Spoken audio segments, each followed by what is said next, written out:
Media में report आई कि 22 कांग्रेस के नेताओं ने लिख के दिया कि भाई साहब वो जो मतदाता सूची है कांग्रेस के अंदरूनी चुनाव की वो तो बता दीजिए। और मतदाता सूची कांग्रेस ने अंदरूनी चुनाव की नहीं दिखाई। और वो लोग कह रहे हैं कि 28 पीसीसी हैं प्रदेश कांग्रेस कमेटियां, क्या सबके पास जा जाकर हमें वो लेनी पड़ेगी? मगर साहब, जिन्होंने अपनी मतदाता सूची नहीं दिखाई, चुनाव आयोग को मतदाता सूची के लिए लिख नहीं रहे हैं और वो आकर हमें ज्ञान दे रहे हैं, इन्हीं के लिए कहा गया है खुद मियां फजीहत और दूसरों को नसीहत।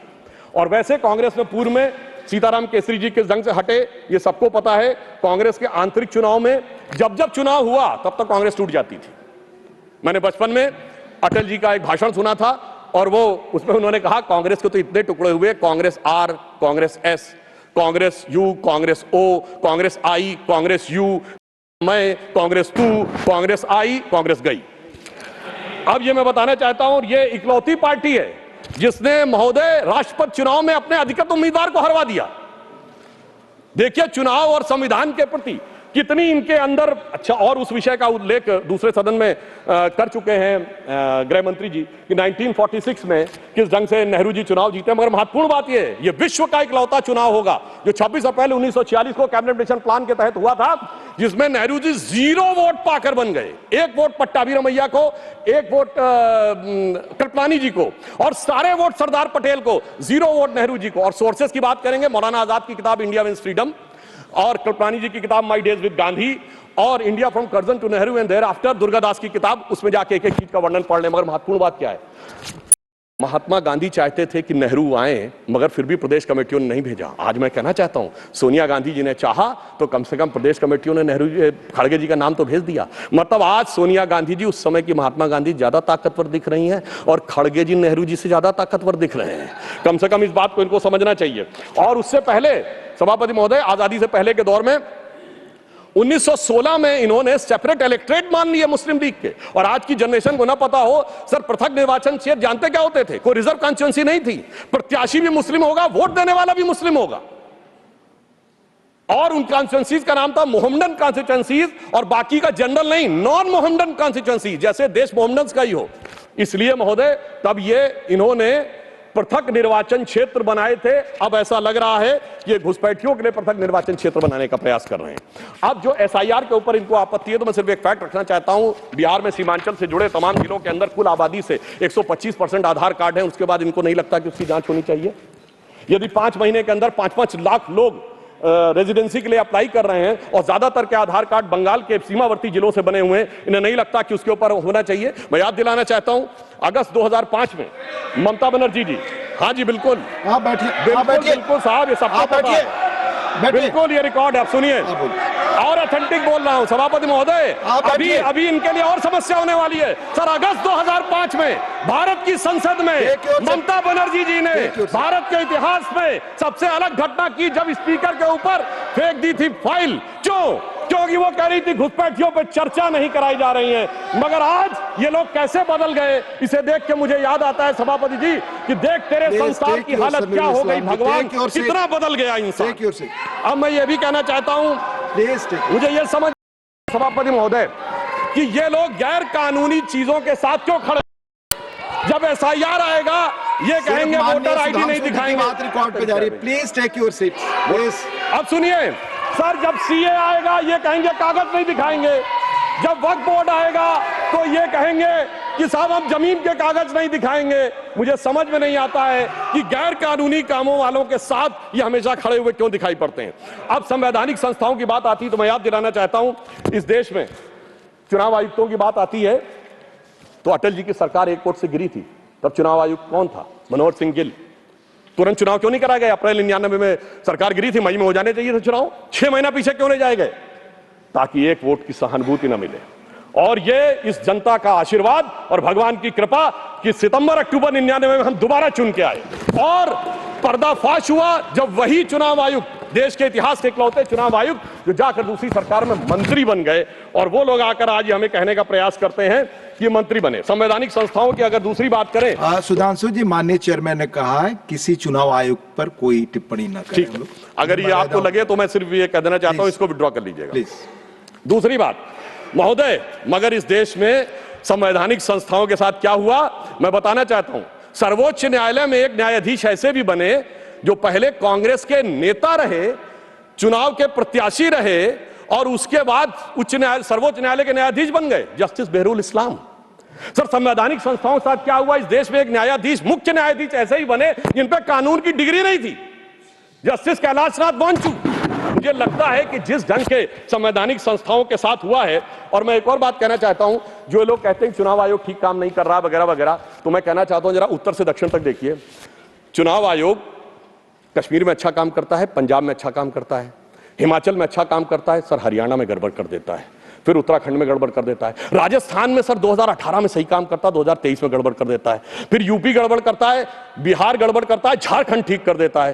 क्या बताएं, मध्य प्रदेश में पहले तो अच्छा किया था, इस बार गड़बड़ कर देता है। छत्तीसगढ़ 18 में ठीक किया था, 23 में गड़बड़ कर देता है। गुजरात तो गड़बड़ करता है, बंगाल बहुत अच्छा कर देता है, फिर तेलंगाना अच्छा करता है सर, फिर तमिलनाडु अच्छा करता है, फिर कर्नाटक अच्छा करता है, केरल अच्छा करता है, असम में गड़बड़ कर देता है। मुझे लगता है कि देश की जनता को मूर्ख समझने का प्रयास नहीं करना चाहिए, ऊपर से अपनी सुविधा के अनुसार जो आप चयन करने का प्रयास करते हैं वो नहीं करना चाहिए।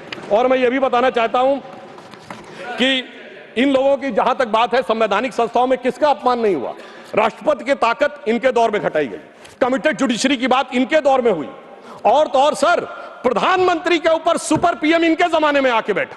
भारत के इतिहास में इकलौता उदाहरण, जब दर्जा प्राप्त कैबिनेट मंत्री का दर्जा प्रधानमंत्री से राजनीतिक रूप से ऊपर था और विदेश से आने वाले लोग उनसे मिला करते थे, नेशनल एडवाइजरी काउंसिल का चेयरमैन, तो वो लोग आकर जब कैबिनेट का पर्चा फाड़ा गया वो तो एक अलग बात थी।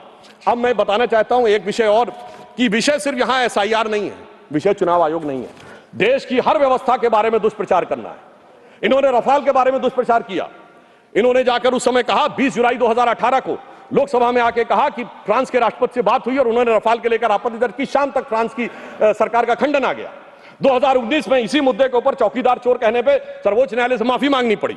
अगर उसके बाद आप देखें, इन्होंने सर्जिकल स्ट्राइक पर सेना के बारे में दुष्प्रचार किया, बालाकोट में एयरफोर्स के बारे में दुष्प्रचार किया, और उसके बाद अगर आप देखें तो उन्होंने भारत की अर्थव्यवस्था को लेकर कहा, एचएएल के बारे में दुष्प्रचार किया। सर, एचएएल के पास आज 81,000 करोड़ के ऑर्डर्स हैं।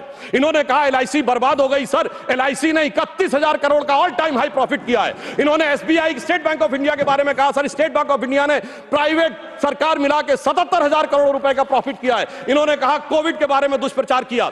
उसके बाद इन्होंने राम मंदिर के मुहूर्त के बारे में किया। अर्थात मैं ये कहना चाहता हूं, इनका उद्देश्य कोई ना कोई बहाना ढूंढकर सरकार के विरुद्ध बिना बात के प्रचार करते रहना है। इसलिए मैं एक पंक्ति इनके लिए कहना चाहूंगा, वो झूठ की करता चला गया। झूठ शब्द अगर गलत हो तो उसे असत्य से रिप्लेस कर दीजिएगा। तो वो पैरवी तो असत्य की करता चला गया, बस उसका चेहरा उतरता चला गया और रंगत समझ में आई, मगर आई देर से, कच्चा था बहुत, रंग उतरता चला गया। अब मैं बताना चाहता हूं सर, बिहार का हाल का संपन्न चुनाव हुआ है। ये लोग वो हैं जो राजनीति का शॉर्टकट करते हैं, जातियों का कॉम्बिनेशन बनाओ, जैसे कभी गुजरात में खाम KHAM, फिर कभी हरियाणा में अजगर, तो कर्नाटक में अहिंदा, तो कभी यूपी बिहार में MY। तो एक जमाने में लालू प्रसाद यादव जी कहे थे कि बिहार में भूरा बाल साफ कर रहा हूं, 4 जातियों का नाम लेकर। मगर सर उनके पिताजी, बेटे ने कहा, अरे काहे परेशान हो रहे हैं? बेटे ने तो सर काम ही खत्म कर दिया, उसने भूरा बाल नहीं पूरा बाल साफ करवा दिया, मुंडन करवा दिया। तो इसलिए मुझे लगता है उसको उसकी आवश्यकता ही नहीं है। और मैं अंत में सभापति महोदय कुछ सुझाव भी देना चाहता हूं।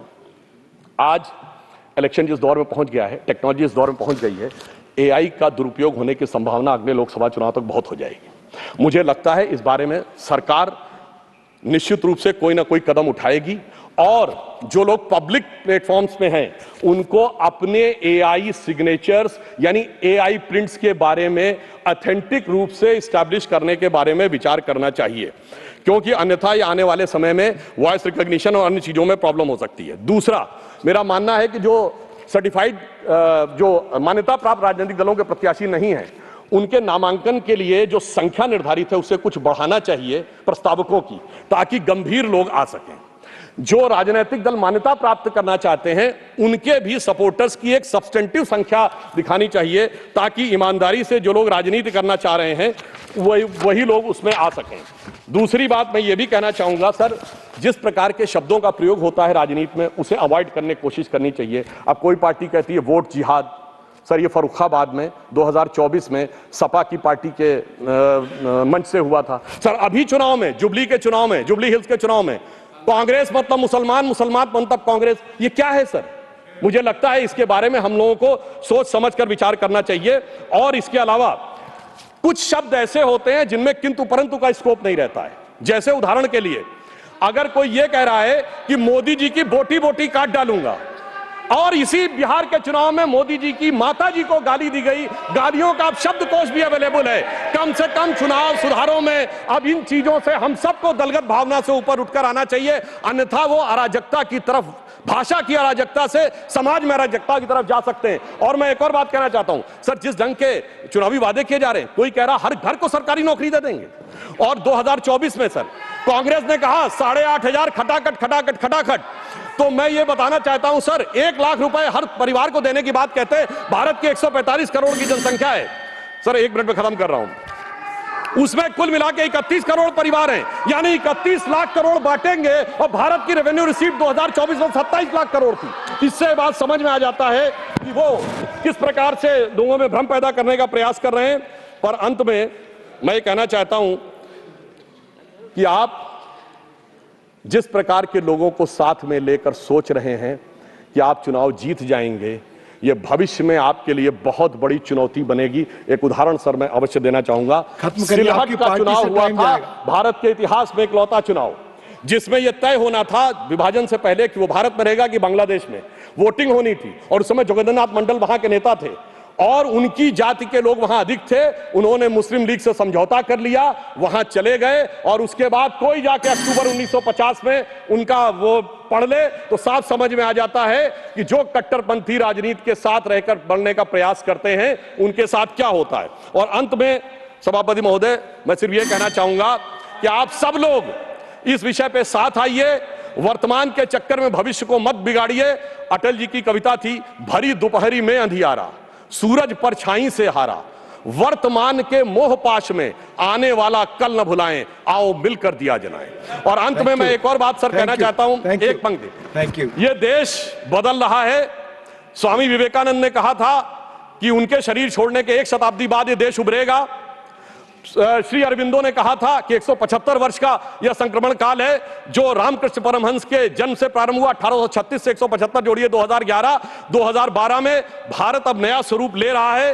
तो मैं ये कहते हुए अपनी विषय को समाप्त करता हूं सर कि जेन जी के युवाओं जागो, पुनः नया युग आया है, भारत मां की शक्ति जगी है, धर्म ध्वजा लहराया है, और भारत मां अंगड़ाई लेती, सुप्त चेतना जाग रही, ऋषि मुनियों की देवधरा फिर अपना रूप निहार रही। धन्यवाद।